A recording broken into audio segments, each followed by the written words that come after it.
Well, hello firewood friends. My name is Ken, and this is my channel, God Above the Woodpile. And as you look behind me, there's no woodpile because unfortunately I've run out of wood for burning for myself this season. And let me show you some pictures here. So that's what's left on my tarp there. And I found a few pieces just laying around. I threw them on the tarp there, and I'm going to cover it up. But I have no more wood. This whole area should be filled with about 4 or 5 cords of wood. And it is now empty. So I am out of firewood. Now luckily, God blessed me. And He blessed me in a way that I didn't realize at the time.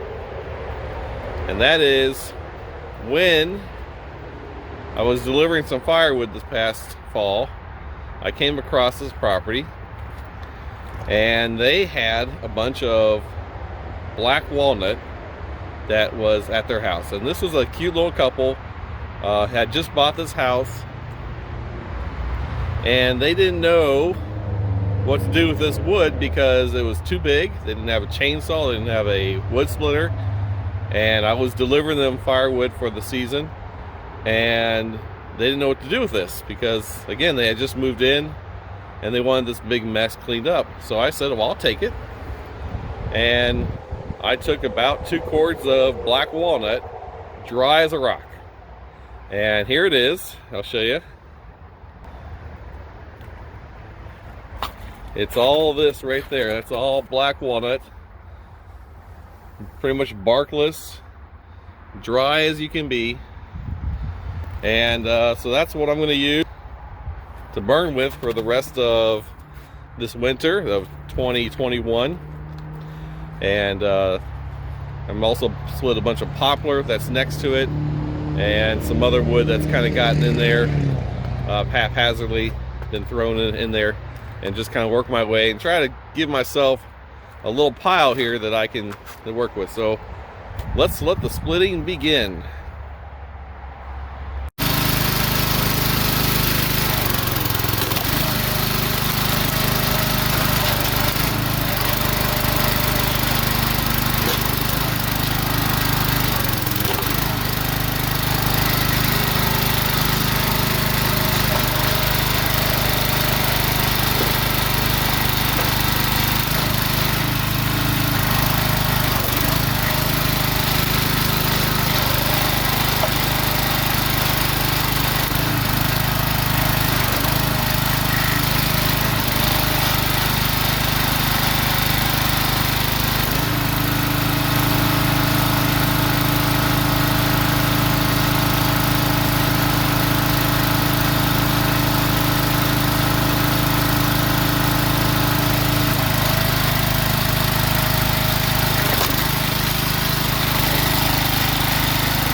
Well, okay, well, I'm back now, and unfortunately I didn't get the chance to finish the video because it got too dark and I don't have a light out here, and I decided to just wait. Of course, the rain and the coldness kept me away from the wood pile for quite some time, but I wanted to show you my results of my log splitting, and I didn't get as much as I thought I would have, unfortunately. And so here's the fruits of my labor. Let me turn it around here. Here are the fruits of my labor. Not as much as I wanted, but enough to put on the porch and to burn when it gets cold. Unfortunately, it has been getting cold, and we've had some nice days here in Southeast Ohio. It's a nice day today, but I did get a lot of wood that I could sell separated. And I wanted to show you that stuff right here. So all this came from that same splitting. And that's all to be sold as good old quality, probably locust and a little bit of ash and poplar down there at the bottom. Some black walnut over here on the left side. So I'm glad it's done. I'm glad I've had enough wood for hopefully the rest of this winter, and hopefully I won't run out anymore. So, and I can start splitting for next year. So here, I'll be getting to that here soon. So good to see you, and I'll be right back with a message from the Bible.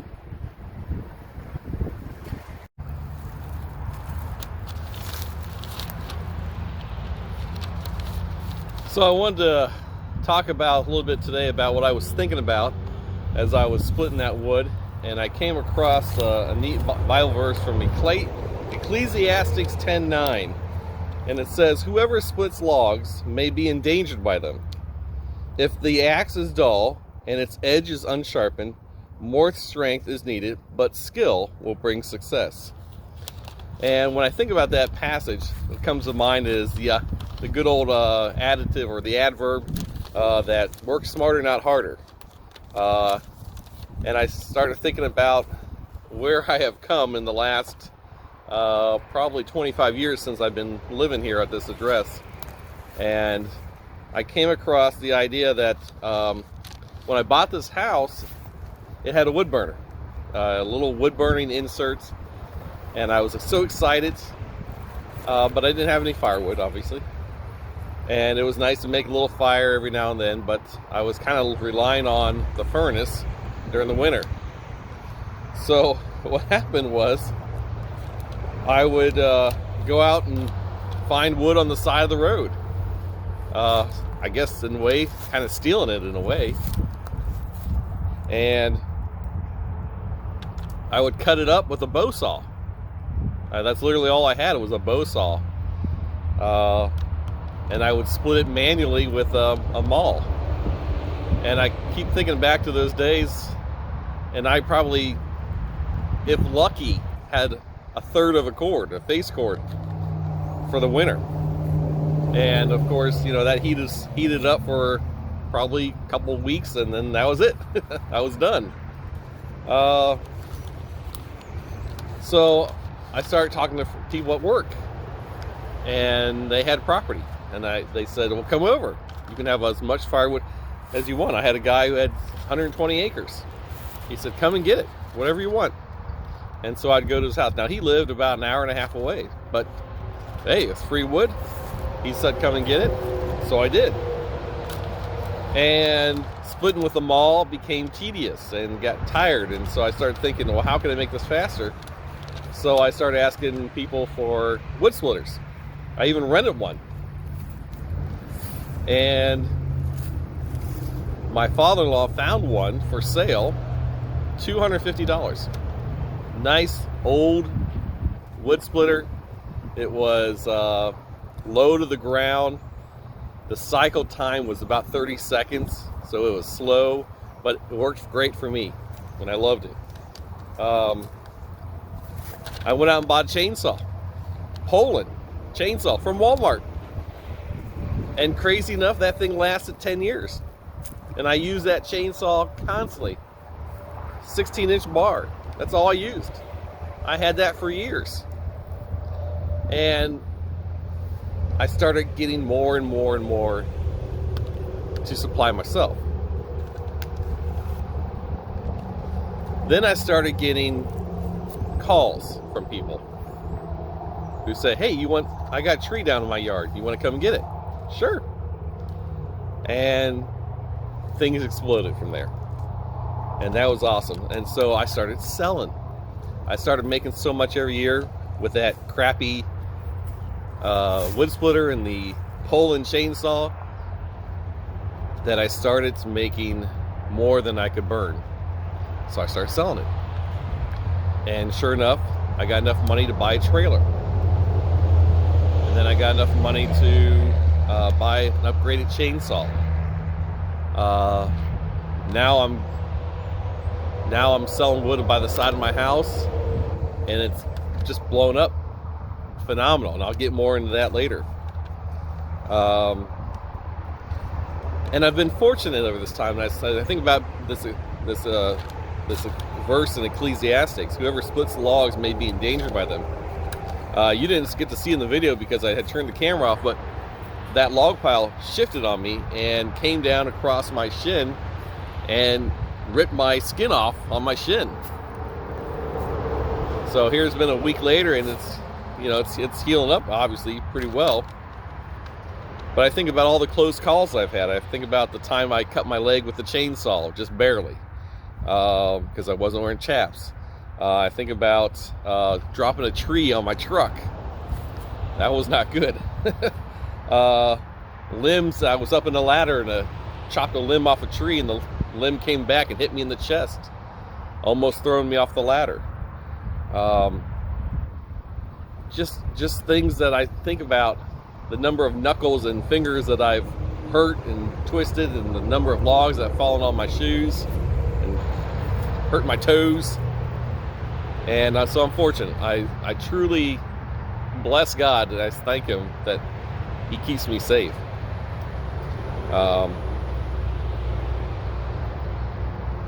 So whoever splits logs may be endangered by them. Boy, that is the truth these days, isn't it? So good seeing you all. Take care, and I'll see you next time.